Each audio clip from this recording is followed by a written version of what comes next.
religious of the founding fathers had this to say: God governs the affairs of man.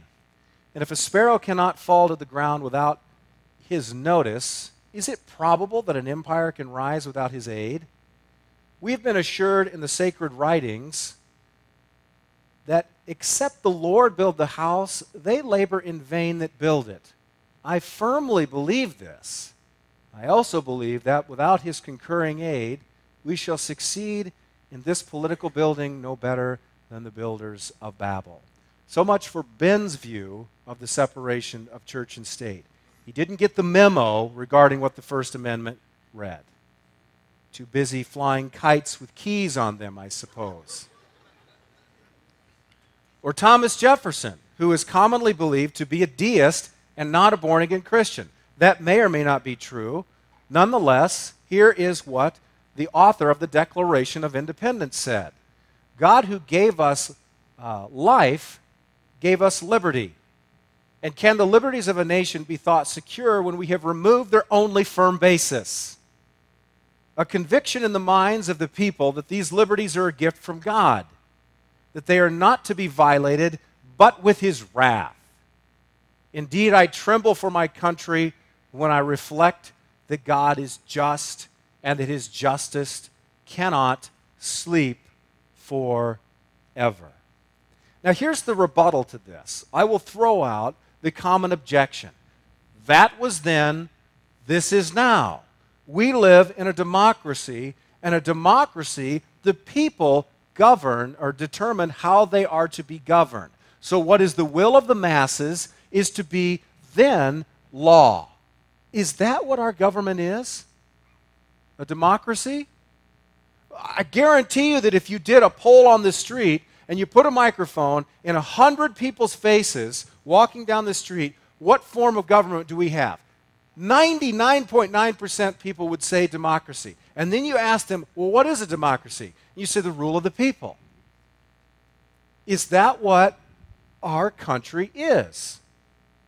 Now, some of you are thinking, Brooks, this is less of a Bible lesson than it is a civics lesson.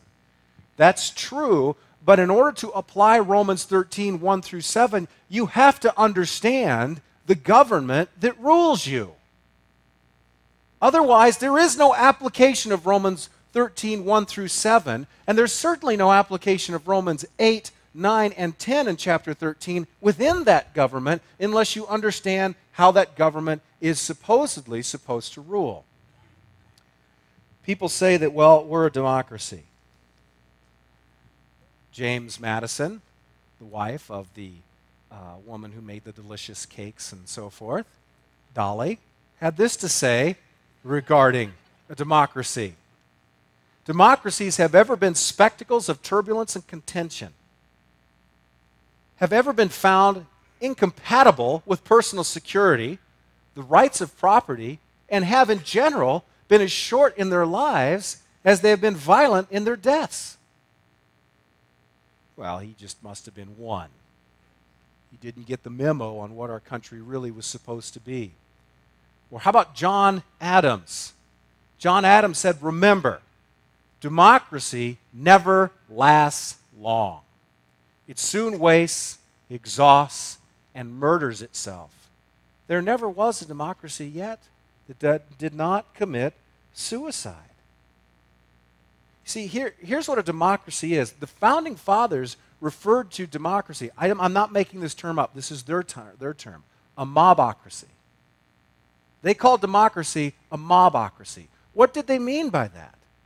They meant that if everyone determines what is right, if it's just simply 51% majority, then that's mob rule. And whatever the mob wants, the mob gets. If the mob should say that the government should fund their desires, then the government will fund their desires. If the 51% says that, you know what, religion shouldn't be tolerated in the public square, well then it won't be tolerated in the public square. If 51% think that the unborn are not living human beings with rights, then they won't have rights. And so forth and so forth and so forth and so on. The Founding Fathers were not fans of democracy. They did not found a democracy. What did they call it then? They called it a republic. You see, a republic is different from a democracy in that a republic, representatives are elected by the people who then pass law to govern the nation. Now, here's the question. You elect these representatives, and then they legislate law. What determines what laws are passed? Well, for them, they would say that what determined what laws should be passed, Noah Webster says our citizens should understand, early understand, that the genuine source of a correct Republican principles, Republican is not a party here. They're not talking about Democratic Party, Green Party, Republican Party. They're talking about republic in terms of a republic. It says Republican principles, the source of law is the Bible, particularly the New Testament. He missed the memo on the First Amendment too. Alexander Hamilton said the law dictated by God himself is, of course, this is, for him it's a duh, superior in obligation to any other. It's binding over all the globe, in all countries and in all times. No human laws are of any validity if contrary to this. How do you suppose Alexander Hamilton or Noah Webster or John Adams or Ben Franklin or George Washington or any of their founding fathers, when they sat down and they decided to legislate law, what was their primary influence? God's moral law. You cannot escape this. This is inescapable. To say that their influence was any other is to be completely blind to the facts of history. You could make an argument, you could make a case, and the case has been made. Aha! This is true, Brooks. But they did not abolish slavery. Doesn't that contradict God's moral law? In their minds, when they drafted the Constitution, it was, quote unquote, on the list of things to do. But they didn't get around to doing it. Now, I'm going to open up a can of worms right now. And I know that I'm going to have all these patriots come up to me and they're going to want to kick my rear end, take me out back, and take me to the woodshed regarding this. I'm just posing this as a question. It's just a question. What if the Founding Fathers held to a literal interpretation of Romans 13, 1 through 7?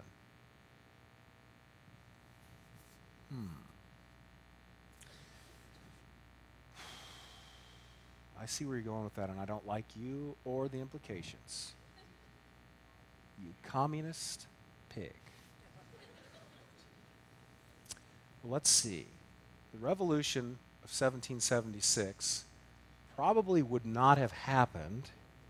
And if the Revolution of 1776 would not have happened, and they would have continued to submit themselves to a jerk on the other side of the Atlantic, but yet were subject to its laws, which were, in fact, the basis of those laws were God's moral high laws, then within 20 years, William Wilberforce, who was influential and a stalwart and a bulldog for moral absolutes and the abolition of slavery, and eventually won the day in the British Parliament, not one shot would have been fired over the abolition of slavery on this continent. Not one. Just saying.